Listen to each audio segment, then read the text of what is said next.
Sikoyo, IDPS, viva! Viva! Awa ezali quartier général ya UDPS.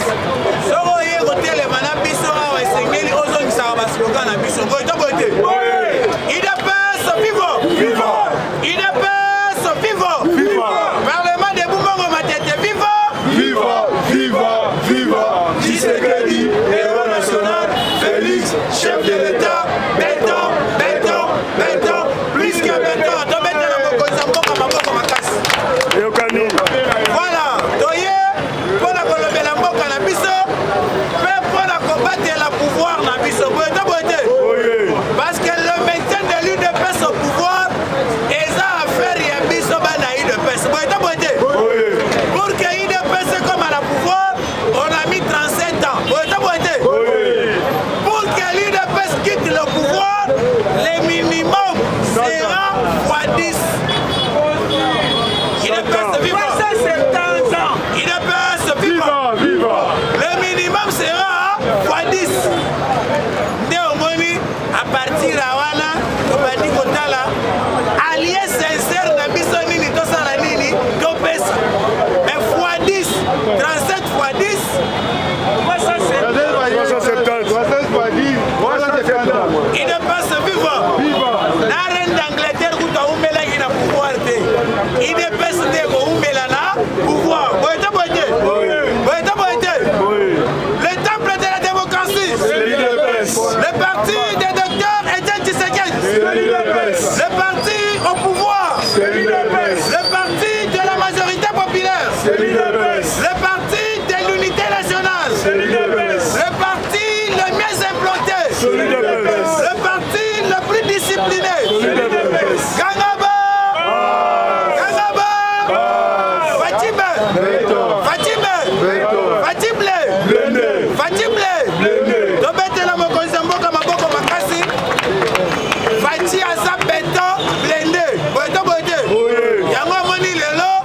Rien ne se fait dans la sous-région sans que Tshisekedi Azala invité. Tout ce qui se passe, il y a un adage et lobby, tout ce qui se fait pour nous, sans nous et contre nous. Aujourd'hui, tout ce qui se faisait pour la RDC, sans la RDC, c'est fait aujourd'hui pour la RDC en présence de la RDC. C'est-à-dire, plus rien ne se fait pour le compte de la RDC en absence de la RDC. Il fallait attendre que Tshisekedi arrive au pouvoir et qu'il impose cette discipline vis-à-vis aux communautés. Oh non, communauté des États de l'Afrique Séguinine, oh communauté Séguinine, pour que la discipline soit imposée, soit le respect du peuple congolais et de la République démocratique du Congo, il fallait Tshisekedi comme président.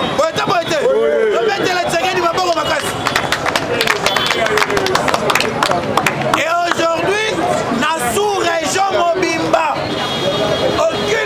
aucune réunion ne se tient en absence de la RDC. Moyen basa la complot contre la RDC, ça les sous-sous. Moyen baïna, soit baloba mabe ya Congo, en absence na ça les sous-sous.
UDPS viva. Auti kozala kaka na Angola na investiture ya collègue na ye. Bomoni ndenge ba invité ya président ya Angola ndenge oleba wela kokanga photo na muto baye kosala honneur bango bazali ko profiter bakanga photo na leader régional boete bazali ko wela bakanga photo na leader ya Afrique mobimba boete mabako pona mokonza mboka voilà.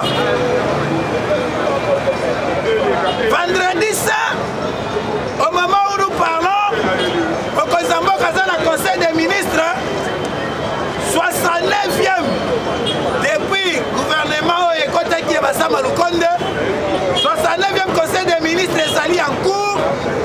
Au samedi, d'être coupé sa compte rendu na yango.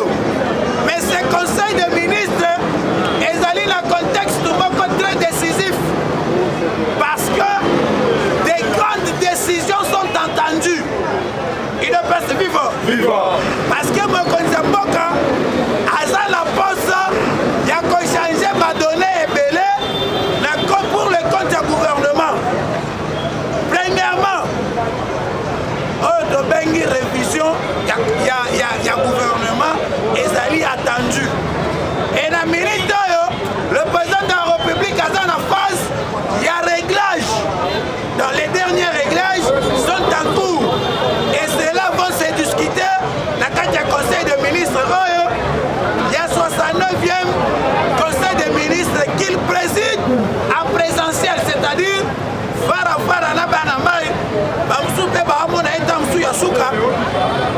il ne peut se vivre.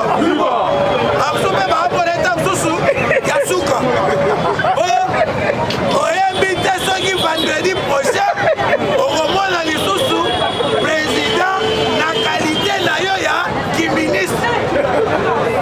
Il ne peut se vivre.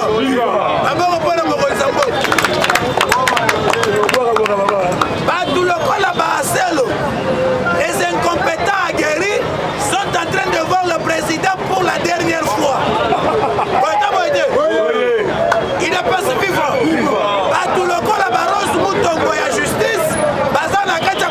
Président de la République, la qualité est ministre pour la dernière fois. Mais Bawarrior, le gars là, Baboudimbu, Baza rassuré que non, bon à Makaboué qui est une délibération dans le secteur Ouazali, Boudimbu doit être encore là. Il ne peut se vivre. Remettez le mot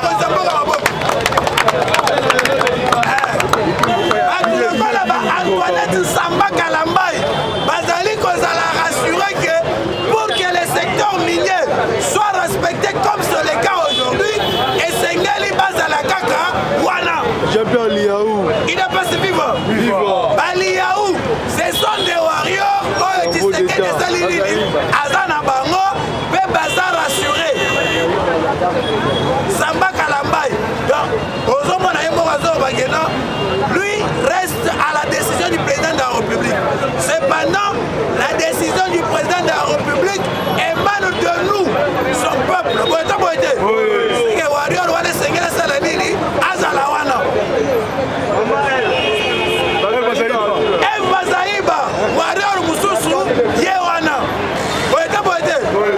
Nicolas Kazadi, warrior Mususu, Yewana. Tony Mwaba, warrior Mususu, Yewana. C'est-à-dire, Bango Baza la précipitation, bon Bayambi qui est conseil des ministres, oh, Tozo Sala, 69e, Tozo na chance de Komona, 70e. Mais Babi Mpumbulu, on a eu du retard avant. Babi Mpumbulu, le ministre intérieur, ministère intérieur, et c'est parce que c'est un ministère de commandement.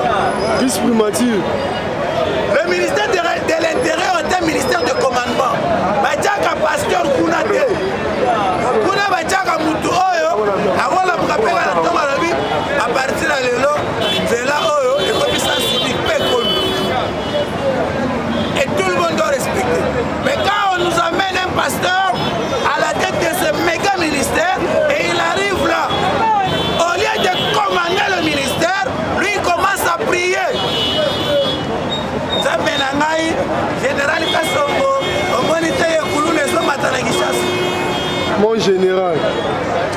ce n'est pas ce genre de ministre qu'il faut avoir à la tête de ce ministère-là. À la tête de ce genre de ministère, il faut que dans la bateau, on va le baraquer. Moutouazali n'a voix d'autorité. Sera la kikara que non, l'homme n'a pas la place d'elle. Madame, place ya le bac à Mozalawana. Tout rentre en ordre. Il est passé vivant. Alors nous attendons leur départ. Et leur départ est une imminence. Il est passé vivant. Scandale à la présidence de la République. Chaque jour, et puis chaque fois que Mokonzi Mboka a la liberté, a na pouvoir discrétionnaire, il y a quoi approcher, oyoye a sepeli, asalana bango. Mais Mokonzi Mboka approché qui peut travailler na bango, et belé na bango va comprendre qui maloba Mokonzi te. Parmi bango, dans Mokonzi le baboy. Zambe asala ngai Tshisekedi na eloko moko boye kati na nga soki nazali kotravaye na bato oyo bazali kotravaye contre nga nayebaka deja ke kingandi oyo na kingandi oyo batravayaka pour ngai te etango na detekte eloko wana natikaka Zambe ye moko asala musala boye ta boye te. Et aujourd'hui le conseiller spécial chargé à question stratégique Vidi et Chimanga oyo depuis Kala Tolobaka ke Chimanga aux côtés du président de la République c'est un homme d'affaires et non un conseiller stratégique. Il est passé vivant. Léla Yankoukou Yamoulili et Bimila parce que la vérité aujourd'hui rétabli. Ça me dit qu'à la banane a été. Tu sais qu'il y a des hommes là, Zam.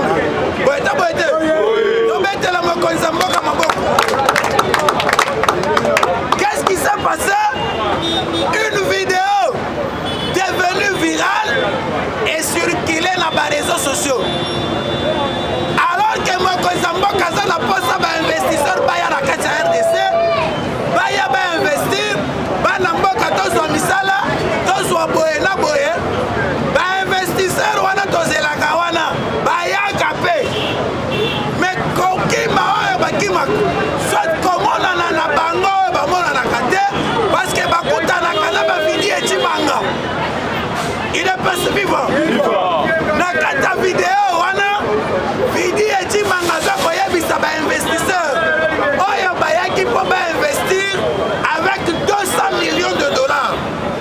Na kati ya RDC, Vidi aza yebisa bango esengeli ba pesa ye par na ye. Par na ye eza combien?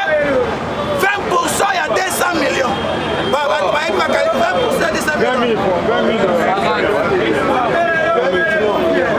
10 millions. 40 millions. 40 millions. Au détriment du peuple congolais, Vidi veut faire entrer. Tozalawa, matière. L'avocat. Il est passé vivant. C'est pour que vous puissiez comprendre combien ces gens-là entourent le président de la République et ils enfreignent le développement de notre pays.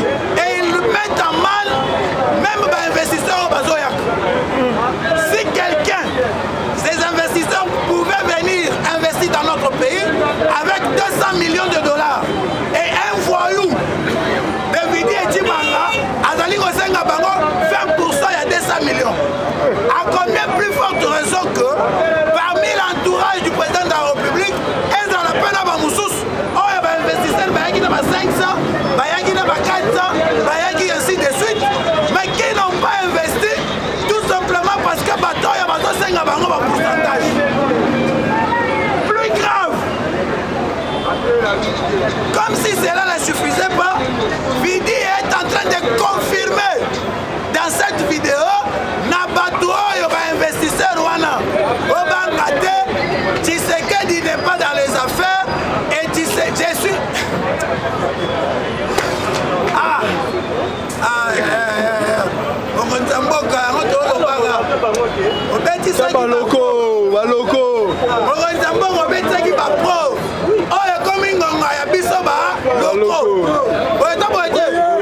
Il est pas vivant.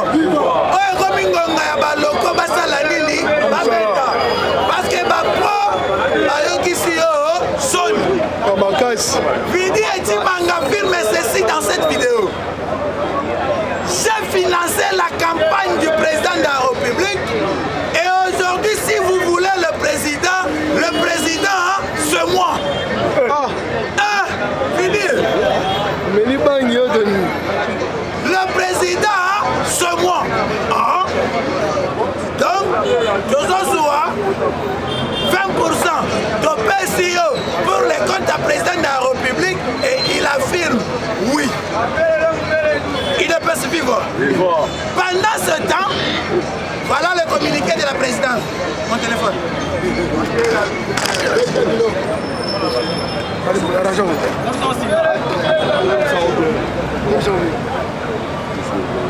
Il ne peut se vivre.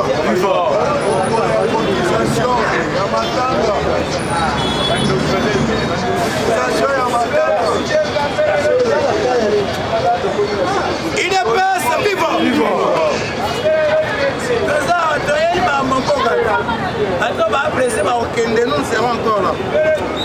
Pendant ce temps, dans vos vidéos, elle est tamboli et que Vidi et Timanga ont occupé fonction au Rwanda.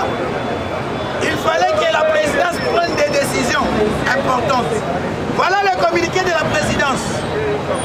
Cabinet du président de la République, cellule de communication. Le cabinet du chef de l'État tient à rappeler à l'opinion publique que la lutte contre la corruption est un des piliers, l'un des piliers de l'action du président de la République, son Excellence Félix Antoine Tshisekedi Tshilombo. Depuis son accession à la tête du pays en janvier 2019, le chef de l'État a constamment fait montre de fermeté vesticière qui vient dans notre pays et le bateau Koutanana va vider et Timangao, il y a 20% au pied. C'est-à-dire, imaginez-vous quelqu'un nous amène 200 millions, mais avec 200 millions, il doit à un individu 40 millions de bolobis, 40 millions à un individu. Combien de Congolais autres il y a quoi employer? Et le président de la République, depuis son accession à la magistrature suprême, il a fait de ses fléaux une lutte avérée.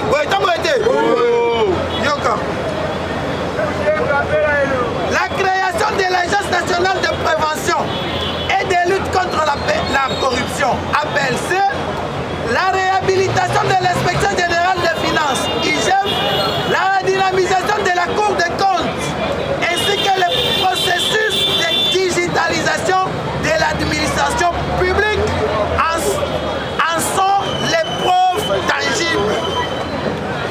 La défense de l'intérêt général, le respect strict de la loi et de la promotion de l'état de droit sont au cœur de la vision du président Tshisekedi pour édifier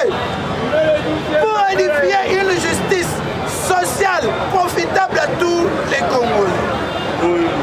Cela ne se fera qu'au prix de l'exigence d'exemplarité de la part de chaque Congolais, à commencer par ceux qui dirigent le pays.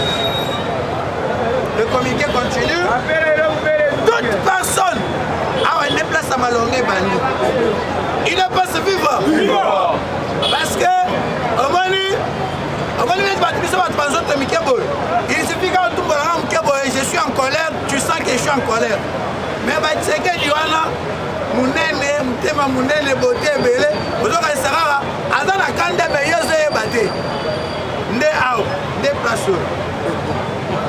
toute personne, y compris au sein du cabinet du président de la République, dont le comportement avéré aura enfreint la loi, la déontologie de sa fonction ou le règlement d'ordre intérieur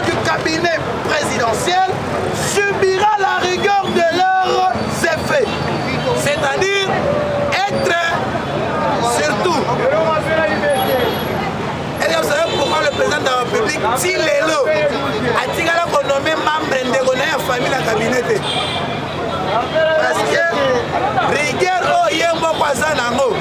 Je suis à l'aise de vous dire que une fois le président de la République a yebisa maman na bango sala nyonso olingi kosala kasi soki justice eluki yo okokende sans kengai na koto pour éviter tikala en dehors ya politique. Et sa maman jusqu'aujourd'hui à l'esprit. Aujourd'hui, c'est que de le mettre qui n'a il ne peut se vivre. Parce que tant que tu vas la nomination récente, comme vous êtes Tshisekedi, oh non, comme on ne met pas membre de la famille. Mais c'est toujours là qu'on a Tshisekedi, il y a un bagage depuis Kabila, il ne peut se vivre. Et les Tshisekedi, pareil, sont nombreux et ont subi la conséquence durant tous les régimes passés. Ils ne peuvent pas comprendre les Tshisekedi. Promotion à grade Tshisekedi, au Komatate, ils ont de Tshisekedi.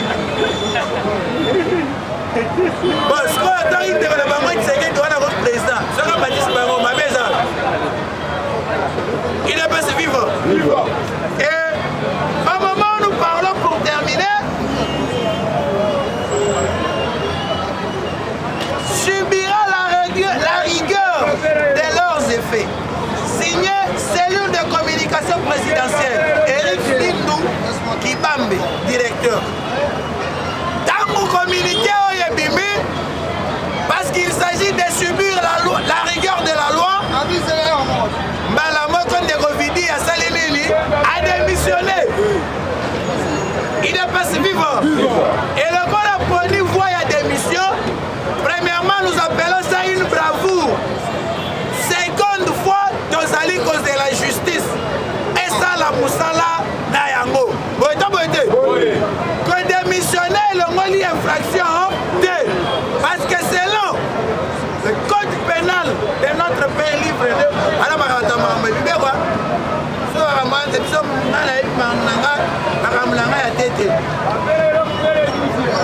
selon le code pénal livre 2 de notre pays, les intentions sont punies au même titre que les actions. Pourquoi? Parce que les intentions se sont limitées par les intentions, tout simplement parce qu'il y a eu une intervention quelconque. Ni de cette intervention, on a aussi l'action. Il y a une peine, il y a intention, et ça égale. Il y a peine, il y a commettre infraction. Il ne peut se vivre. C'est-à-dire, ceux qui pourraient y rater, on a bombaye. Alors, on pourrait y bombaye, au même titre que Moutou Assanagilini, à Bomaï.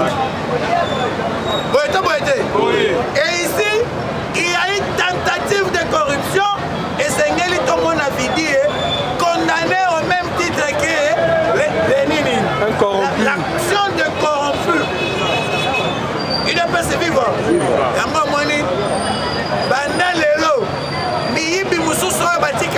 Cabinet par-ci par-là, Bazui Mayele.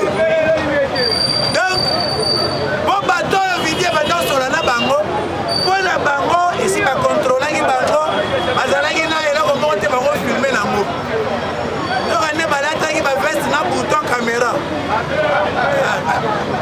Mais, nature, il y a vidéo, on va filmer vidéo. En tout cas, ces gens étaient des vrais experts. Peuple congolais, ils nous ont aidés à mettre fin à de telles pratiques.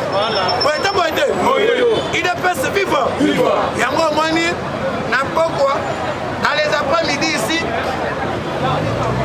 pour lui, en vue de maintenir sa dignité, il a choisi de faire cette lettre. Dignité au Moïb. Moni, français et donc on s'est battu. Il y a un moment là, ça s'appelle la lingette. Pas lingette à la boraboue. Ni bio et à Malamou, ils sont toujours en cravate et ils vous parlent un très bon français. Ma français, quand on fume, c'est le verbe être au passé antérieur. Quand on fume,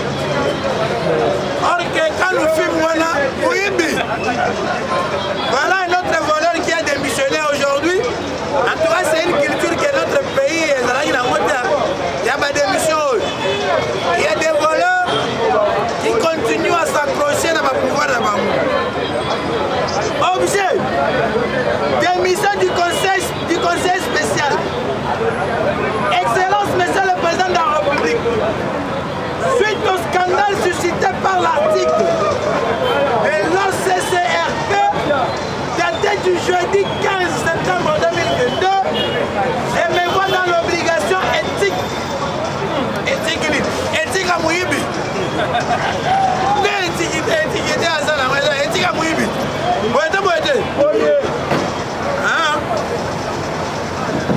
Dans l'obligation éthique de vous présenter ma démission de la fonction de conseiller spécial du chef de l'État. Ceci aussi afin de faire la lumière sur les commanditaires de ce montage grossier. Donc, montage grossier. Donc, et puis, voilà comment ma démission n'a pas la pauvre des voleurs pareils. Quelqu'un qui est en train d'affirmer à ses interlocuteurs dans son bureau qu'il a financé la campagne du chef de l'État et si vous voulez le président, c'est moi le président. Hein? Oh non, j'ai financé la campagne du chef de l'État. Mais Erdo Congo Lambongo Awa, $1 n'a combattant qui ne sait pas cette opération. Il n'est pas ce vivant. Pendant cette vidéo à Zalagiwana, nous avons cotisé $1 par combattant. Et ceux qui en avaient plus, ont donné plus. Et quand on cotisait cet argent, c'était pour la campagne du président de la République. Il n'est pas ce vivant. Oh non, j'ai financé la campagne du président. C'est moi le président. Hein? Alors, nous attendons voir là. Au moment de la dossier, Rose Moutongo, tu es encore là pour quelques jours. Nous attendons la lumière. Le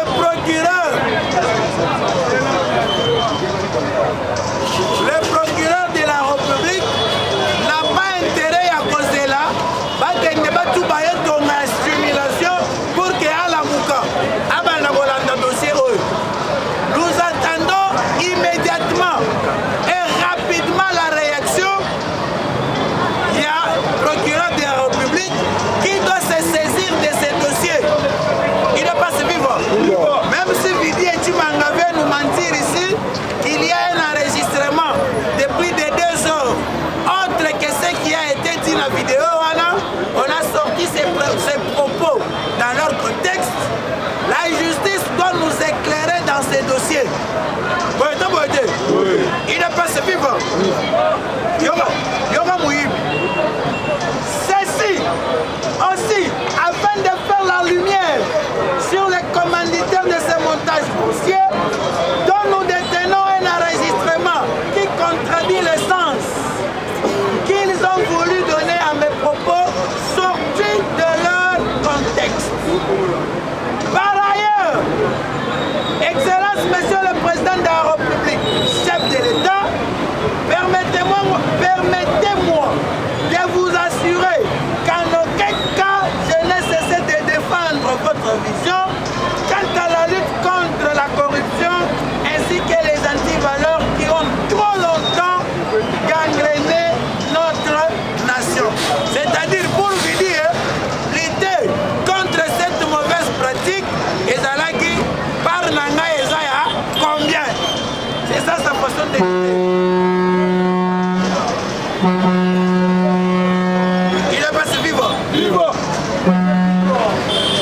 Lutter à sa manière contre cette mauvaise pratique, j'ai demandé 20% aux investisseurs au Bazoya na Congo na passe. Oui. La blessure étant malheureusement trop ouverte, à ce stade, la présence me paraît être la seule décision de dignité à prendre. J'ai eu l'honneur de servir notre pays et notre peuple à vos côtés jusqu'à ce jour avec conviction. De Oui. Il est pas vivant. Je vous remercie de la confiance que vous avez placée à moi. Je vous prie de croire, Excellence, Monsieur le Président de la République, à l'expression de mes sentiments les plus respectueux. Bidi et Chibanda, pas quoi. Il est pas vivant. Il est pas vivant. Alors, Bidi n'est pas le seul. Mouyibi, il est parmi tant d'autres autour du président de la République. C'est seulement question qu'aujourd'hui, des Moukolonais, Salaginini et Kokaki. Il est pas vivant. Mais le président de la République, ici à Lobaki, déjà qu'il était déjà en train de revoir son cabinet. Parce qu'il avait déjà constaté qu'autour de lui, il y avait plusieurs Bidi et Chibanda, à 20%.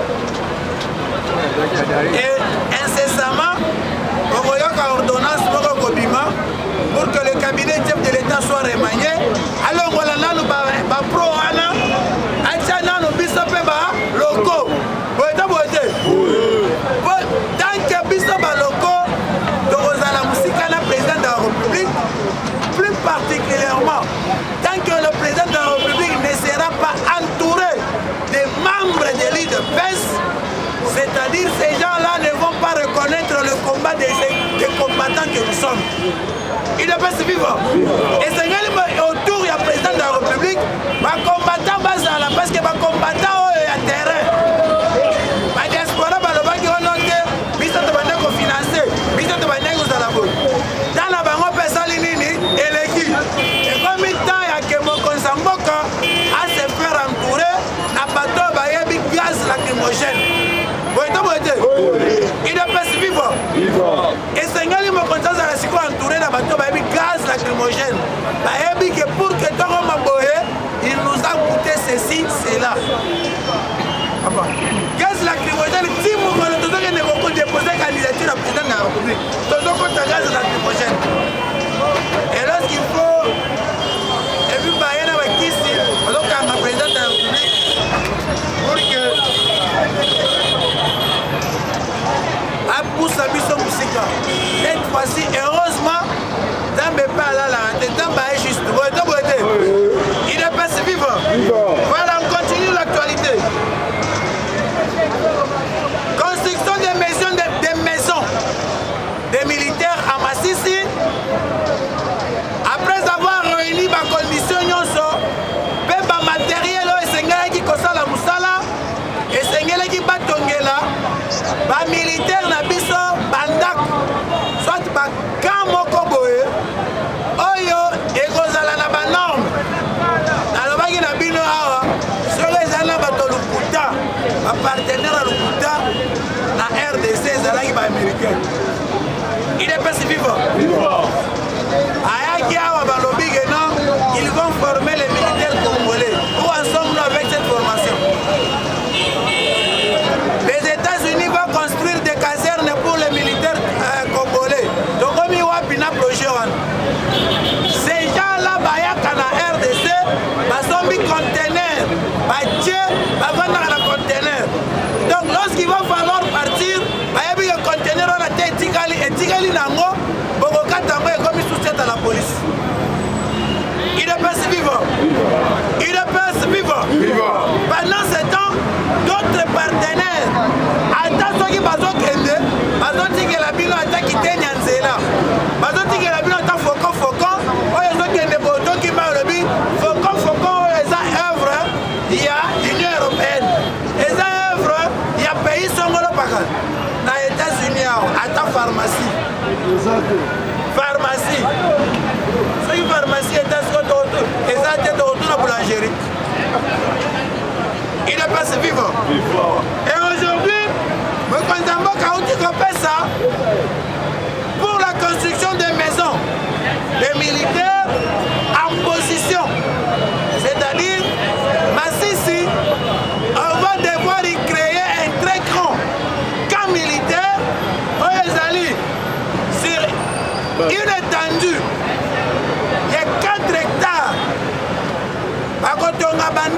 place wana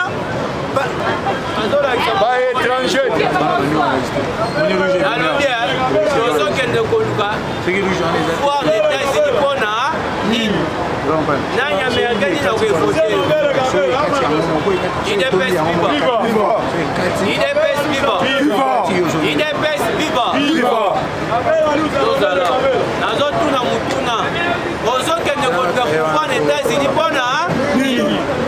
Et pourtant, biso ba Congolais tozali oyo tokovote yo oyo tokopesa ba voisin boete mais yo ki États-Unis mpona kokeluka pouvoir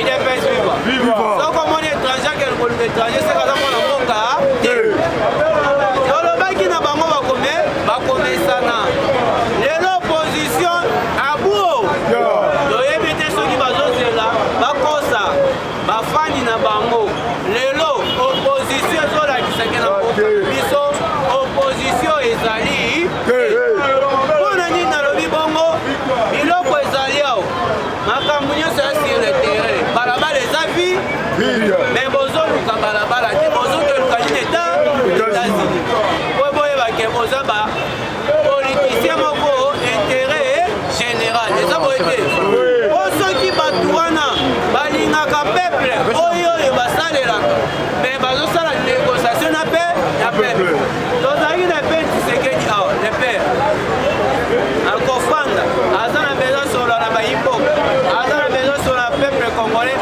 abanda kosala congrès te abanda kosala descente na ye alobi bana Congo tokutana wapi na triomphal mais lelo bandeko na biso tozobenga baétranger bozoluka pouvoir Congo na ndenga torche na mwinda mpona nini ozala vérité devant peuple kolakisa peuple ndenge tozoluka pouvoir mpona intere na bino te mpona nini nalobi bongo ezolakisa vis-à-vis ya bato nyonso lelo biloko ezoluka komata bato bazoluka babundisa chef de l'état na ndenge nyonso biso nalobaka bo eskize ngai Congo ezali Kinshasa te eza boye te eza boye te Congo eza Kinshasa te Congo ezali moto aza na Kananga aza wapi moto aza na Équateur aza wapi mais tokofanda kaka biso na Kinshasa wa Tshisekedi azosala eloko te ebongo moto aza na Équateur azomona nzela azomona batieli ye mai basaleli minda yo okosa ye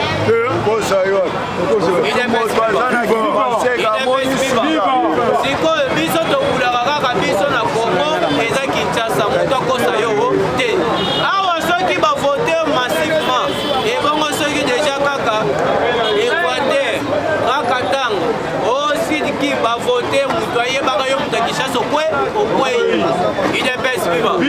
idps viva tozali awa obie tozali awa yango tozoloba na bino botika kokekoluka pouvoir epa baaméricain yaka sur le terrain oprouve baaction na yo mpona peuple esala nini evote yo eza boye te ozokende oake Europe oake États-Unis bokeluka nini kongo ezamo ozowelango mpona nini yango tozoloba boye na 2023 il faut totika Tshisekedi Antoine Félix Tshilombo na pouvoir na poso topesi deuxième mandat tokomona nyonso kokoyi élection ebachange biso makambo ezongi ase deja Congo esi etambola eza boye te tiki place epai ya président parlement de mpona info du jour maboko mpona ye